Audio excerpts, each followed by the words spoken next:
오늘 이 시간 우리에게 주시는 하나님의 말씀은 신약성경 로마서 1장 8절에서 17절까지의 말씀입니다.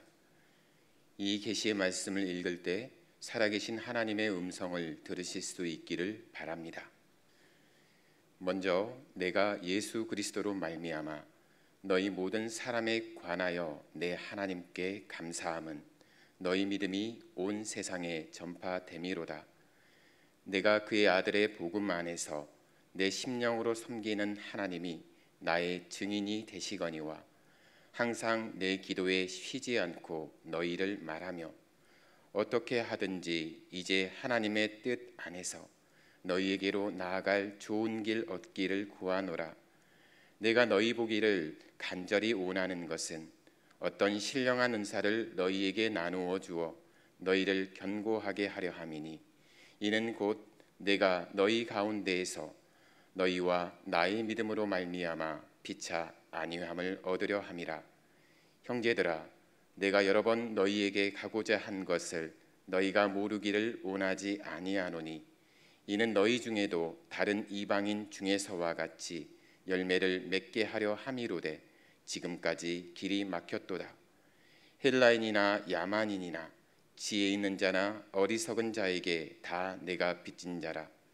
그러므로 나는 할 수 있는 대로 로마에 있는 너희에게도 복음 전하기를 원하노라. 내가 복음을 부끄러워하지 아니하노니 이 복음은 모든 믿는 자에게 구원을 주시는 하나님의 능력이 됨이라.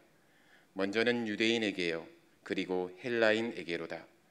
복음에는 하나님의 의가 나타나서 믿음으로 믿음에 이르게 하나니 기록된 바 오직 의인은 믿음으로 말미암아 살리라 함과 같으니라. 이 말씀은 살아계신 하나님의 말씀입니다. 아멘. 아름다운 연주 감사합니다. 하나님이 영광 받으시고 또한 오늘 이 시간 온라인으로 예배하는 우리 모든 성도들에게 귀한 마음의 위로가 되는 찬양이 되시길 간절히 바랍니다. 혹시 내일이 처서라는 것을 알고 있습니까? 여름이 지나고 더위도 가시고 선선한 가을이 온다고 해서 처서라고 불린다고 합니다. 24절기 중에 14번째 절기라고 하더라고요. 무더위는 그 절기 그대로 한풀 꺾였습니다. 하지만 코로나의 확산세는 여전히 그 기세가 등등하죠. 최근에 코로나 그 확산 감염의 그 공포 때문에 온 교회가 힘겨운 시간을 보냈습니다. 그럼에도 불구하고 하나님께서 은혜 주셔서 이 시간도 예배를 또 우리가 드릴 수 있고 또 하나님께 나아갈 수 있음에 감사합니다. 특별히 힘겨운 시간들을 보내고 있는 우리 성도님들 각자의 자리에서 물론 온라인으로 예배하지만 관계가 단절되었고 그리고 그 여러 가지 상황상 답답함 그리고 마음에 있는 그런 여러 가지 감정들이 복합적으로 일어나는 가운데 그 시간들을 보내고 있을 우리 모든 성도님들이 오늘 이 시간 하나님의 평안함으로 말씀 가운데 들어오시기를 초대합니다. 오늘 말씀은 사도 바울이 적은 로마서입니다. 사도 바울은 로마에 있는 성도들의 믿음이 온 세상에 전파된 것으로 인해서 감사하고 있는데 그 감사의 대상은 바로 하나님이십니다. 사도 바울이 감사하는 내용에서 우리가 주목할 것이 있습니다. 그것은 지금 사도 바울이 편지를 쓰고 있는 그 로마서, 그 편지를 받는 로마에 있는 성도들과 사도 바울의 관계입니다. 사도 바울은 로마에 방문한 적이 없습니다. 그리고 편지를 받을 로마에 있는 성도들도 알지 못합니다.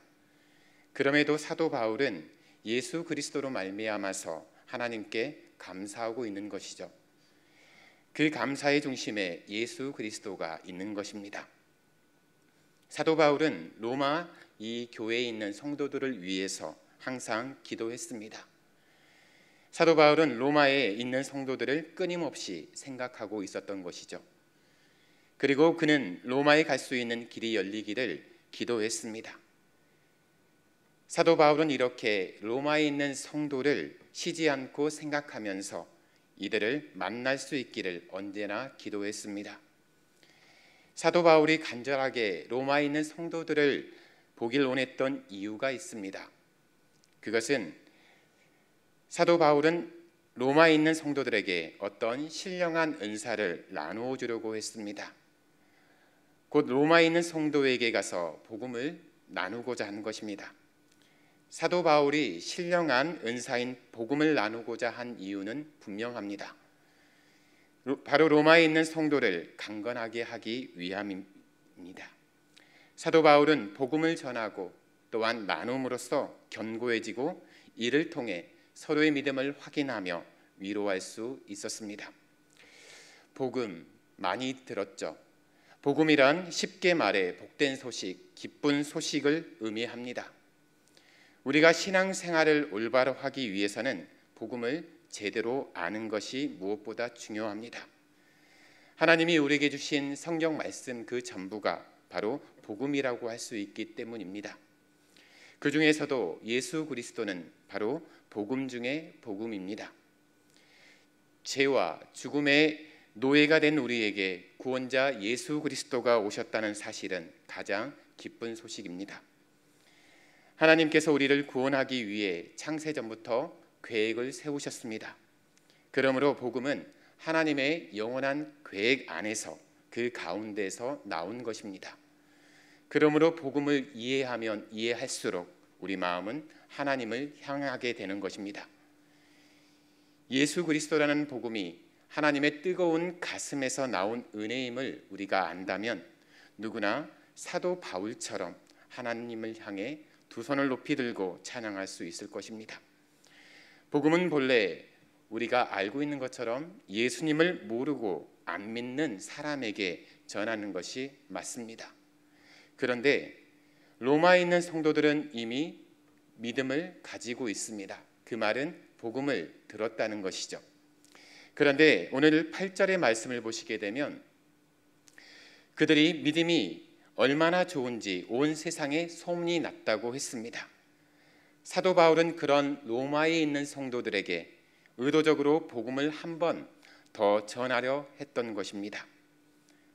로마 교회가 언제 시작되었는지는 분명하지는 않습니다. 하지만 사도 바울이 로마서를 쓸 당시에는 적어도 20년 가까운 전통을 가진 그런 공동체가 아니었나 조심스럽게 추측해 봅니다. 로마서가 기록될 당시만 해도 로마에 있는 성도들은 복음을 바로 듣고 또한 은혜 안에 서 있었습니다. 그러나 언젠가는 당시 대부분의 초대교회가 겪었던 것처럼 교회 안에 침투한 잘못된 가르침, 이단의 영향으로 탈선할 위험이 있었습니다. 또한 벌써 이미 로마 교회 안에는 첫 믿음의 순수성과 열정을 잃어버린 사람들이 꽤 많이 있었을 것입니다. 예수님을 믿고 교회에 드나들고는 있지만 복음을 다시 듣고 은혜를 받아야 할 필요가 있었습니다. 이 사도 바울은 영적으로 힘을 잃어가고 있는 그들에게 로마서를 통해서 다시 한번 복음을 생생하게 전하려는 간절한 소원을 가지게 된 것입니다. 우리가 복음을 다시 들으면 구원의 감격을 회복하고 지속하게 됩니다. 구원의 감격이란 구원을 주신 하나님께 대한 감사이고 또한 구원받은 사람으로서의 기쁨입니다. 이것은 예수님을 몰랐던 사람들이 처음으로 예수님을 영접하고 은혜를 체험했을 때 느끼는 그 신선한 감정과 흡사합니다. 정도의 차이는 있겠지만 구원받은 감격, 즉 하나님께 대한 감사와 기쁨은 복음을 다시 듣고 또 들을 때 우리 영혼의 샘에서 끊임없이 솟아오르는 생수가 됩니다. 구원의 감격은 복음을 깨닫지 못하면 알 수 없고 또한 오래가면 식기 쉽고 죄를 범한다거나 영적으로 병들면 사라집니다. 복음을 듣는다는 말은 예수 그리스도에 대한 메시지를 계속 듣거나 배우거나 깨닫거나 묵상하거나 또는 그 메시지가 주는 은혜 가운데 거하는 것입니다. 복음을 다시 듣고 은혜를 받으면 믿음이 강하게 세워지는 것이죠. 그렇게 되면 자연스레 구원받은 기쁨으로 가득하게 될 것이고 그 다음에는 서로 쳐다보기만 해도 좋아집니다. 사도 바울은 로마에 있는 성도들에게 이러한 위안을 주고 싶었던 것입니다. 그렇다면 구원이 무엇입니까? 17절을 보면 구원과 똑같은 의미로 사용되는 말이 나옵니다. 복음에는 하나님의 의가 나타나서 믿음으로 믿음에 이르게 하나니, 여기에서 하나님의 의와 구원은 같은 개념입니다. 하나님의 의는 율법의 선한 행위를 가지고 의롭다고 인정받는 것과는 대조됩니다. 오직 예수 그리스도를 믿음으로 인정받는 특별한 의를 말합니다. 이것이 하나님이 내어놓으신 새로운 의입니다. 그러므로 구원이 무엇이냐고 묻는다면 예수님을 믿어서 그 믿음으로 하나님께 의인이라고 인정받는 것을 말합니다. 한문 표현으로 이신칭이라고 우리가 부르죠. 믿음으로 얻는 이 의 때문에 비로소 우리는 하나님과 화목할 수 있습니다. 죄와 죽음 그리고 사단의 세력에서 자유하게 되는 것입니다. 그리고 예수님 안에 있는 새 생명을 받아 누리는 영원한 나라로 우리가 들어가게 됩니다. 이 모든 것이 하나님의 의가 주는 기쁨이고 선물이요 복입니다. 구원의 능력을 체험하면 바로 불안해하던 사람이 평안을 누리게 됩니다. 영원한 하나님 나라를 소망하며 살아가기 때문에 세상에서 마음 상하는 일들을 겪게 되어도 그것으로 병이 든다거나 또한 거꾸러진 일은 거의 일어나지 않습니다. 한마디로 말해서 영혼의 구원이 정신적인 건강까지 가져다 준다는 사실입니다. 그리고 정신적인 건강은 육체의 고통을 치료하기까지 합니다. 이처럼 구원은 하나님 나라에 들어가서 사는 것만이 아니고 이 세상에서 행복하게 사는 바로 현세의 축복까지 다 아우르고 있습니다. 복음이 곧 능력입니다. 이 복음은 바로 예수 그리스도를 의미합니다. 그러므로 예수님의 이름 또 예수님의 십자가, 예수님의 부활이라고 하는 그 복음 자체가 구원을 주시는 하나님의 능력이 되는 것입니다. 사도 바울은 자신이 복음을 부끄러워하지 않는다고 선언합니다. 이 선언은 바울의 결연한 의지의 표현이기보다는 복음의 성격이라고 보는 것이 적절하겠습니다. 사도 바울은 복음에 대한 자신의 태도가 아니라 자신이 전하는 복음의 특징을 말한 것입니다. 복음이 가진 중요한 특징은 복음 전하는 그 사람을 부끄럽게 하지 않는 데 있습니다. 복음에는 하나님의 능력이 나타나기 때문에 복음을 전하는 자를 부끄럽게 하지 않습니다. 복음 속에 모든 믿는 자에게 구원을 주시는 하나님의 능력이 있습니다. 그 구원의 능력 때문에 복음 전하는 자가 부끄럽지 않은 것입니다. 그래서 사도 바울이 복음을 부끄러워하지 않는다고 말한 것입니다. 사도 바울은 복음에 나타난 하나님의 능력과 의를 깊이 깨달았습니다. 16절 말씀은 복음의 능력이 얼마나 대단한가를 입증해 줍니다. 내가 복음을 부끄러워하지 아니하노니 이 복음은 모든 믿는 자에게 구원을 주시는 하나님의 능력이 됨이라. 먼저는 유대인에게요 그리고 헬라인에게로다. 얼마나 능력이 큰지 믿기만 하면 한 사람도 빼놓지 않고 구원할 수 있다는 뜻입니다. 유대인만 구원하는 것이 아니요 헬라인까지 구원한다는 말은 믿는 사람이면 차별하지 않고 누구나 다 구원할 수 있다는 말입니다. 유일한 조건은 믿음입니다. 복음의 능력이 그 자체로는 엄청나지만 그 능력을 수용하는 각 사람의 약점에 의해서 제한을 받습니다. 우리가 기도를 게을리하면 이 능력은 힘을 잃어버립니다. 복음을 듣지 않거나 잘 모르면 이 능력을 체험하지 못합니다. 우리가 범죄하여서 성령 하나님을 근심하게 하면 이 능력이 식거나 또한 떠나버립니다. 아무리 믿음 좋은 사람이라도 계속 사모하고 항상 조심하지 않으면 시종일관 유지하기 어려운 능력이 바로 복음의 능력입니다. 믿는 자는 누구든지 복음의 능력을 잃지 않기 위해서 최선을 다해야 합니다. 교회가 교회답기 위해서 이 복음의 능력이, 이 불꽃이 꺼지지 않도록 정성을 쏟아야 합니다.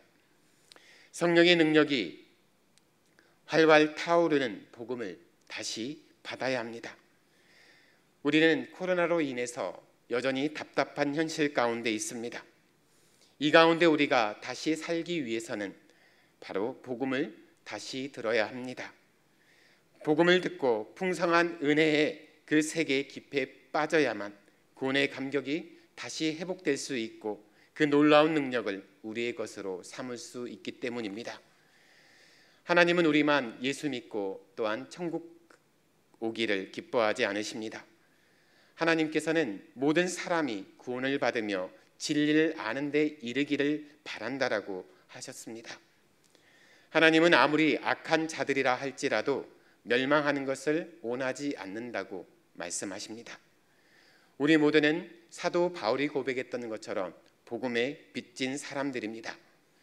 복음에 빚진 자가 빚을 갚는 방법은 복음에 합당한 삶을 사는 것입니다. 세상에 가득한 온갖 죄를 떠나서 하나님의 말씀에 따라 하나님이 기뻐하시는 삶으로 영광을 돌려야 합니다. 또한 복음을 알지 못하는 사람들에게 복음을 전해야 합니다. 그렇다면 우리는 무엇보다 먼저 복음을 다시 듣고 구원의 감격, 복음의 능력을 하루속히 회복해야 합니다. 특별히 코로나라는 상황, 그리고 여러 가지 우리 삶에 찾아온 그런 여러 어려운 상황 가운데 우리는 이 복음의 능력을 다시 회복할 필요가 있습니다. 우리 자신을 돌아보기 원합니다. 나는 복음의 능력이 식어 있는데 왜 그럴까? 복음을 들은 지 너무 오래되었기 때문입니다. 다 아는 것이고 귀가 닳도록 들은 것 같은데 실은 예수님의 이름, 예수님의 십자가가 가진 그 복음의 능력, 또한 성령의 능력을 잃어버리고 말았습니다. 내가 마음을 열고 복음을 귀 담아 들으려 하면 들으며 감격했던 그때가 여러분 언제이십니까? 여전히 그 감격이 있긴 있는데 지금 그 감격의 기쁨이 느껴지지 않는다고 한다면 바로 우리는 복음을 다시 들어야 합니다. 그리고 그 능력을 회복해야 합니다. 사랑하는 은광교회 성도 여러분, 항상 예수님을 생각하십시오. 그것이 복음을 듣는 것입니다. 복음을 다시 들을 때 말할 수 없는 영광스러운 즐거움이 우리 가슴 속에 차오를 것입니다. 예수님이 나를 얼마나 사랑하시는가를 쉬지 말고 묵상하십시오. 나를 위해 죽으신 예수님의 십자가를 걸으면서도 묵상하고, 바빠서 정신없을 때도 묵상하고, 피곤하여서 세상 살맛이 안 날 때도 묵상하고, 남모르는 고통을 안고 잠을 이루지 못하는 밤 가운데도 묵상하십시오. 그것이 복음을 다시 듣는 방법입니다. 그러면 죄 용서함을 받는 놀라운 평안이 우리 안에 조용히 스며들어서 마침내 우리의 마음을 가득 채울 것입니다. 또한 하나님의 자녀가 되었다는 사실을 잊지 마십시오. 그러면 어떠한 상황에서도 우리 자신이 결코 초라해 보이지 않을 것입니다. 그것이 바로 복음을 다시 듣는 것입니다. 특별히 우리는 이 코로나라는 상황 때문에 단절된 관계로 인해서 힘들어합니다. 그리고 경제적인 위기 가운데 우리는 한숨을 쉬고 있습니다. 또한 여러 찾아온 생활의 어려움 때문에 우리가 머리가 터질 정도로 그 고통 때문에 힘들어합니다. 그렇기 때문에 예배의 자리에 나왔지만, 기도의 자리에 나왔지만 여전히 그 고통 가운데 우리는 그 삶을 이어가고 있습니다. 여전히 삶의 변화가 없다고 한다면 우리가 다시 찾아야 될 것이 무엇인지 우리는 묵상해야 합니다. 바로 그것이 복음입니다. 예수님을 믿지 못했을 때 하나님을 알지 못했을 때 답답했던 그 삶이 예수님을 영접하고 또한 예수님을 만났을 때 그 마음이 확연하게 달라졌다는 것을 우리 모두는 이미 알고 있습니다. 복음의 감격을 경험했기 때문입니다.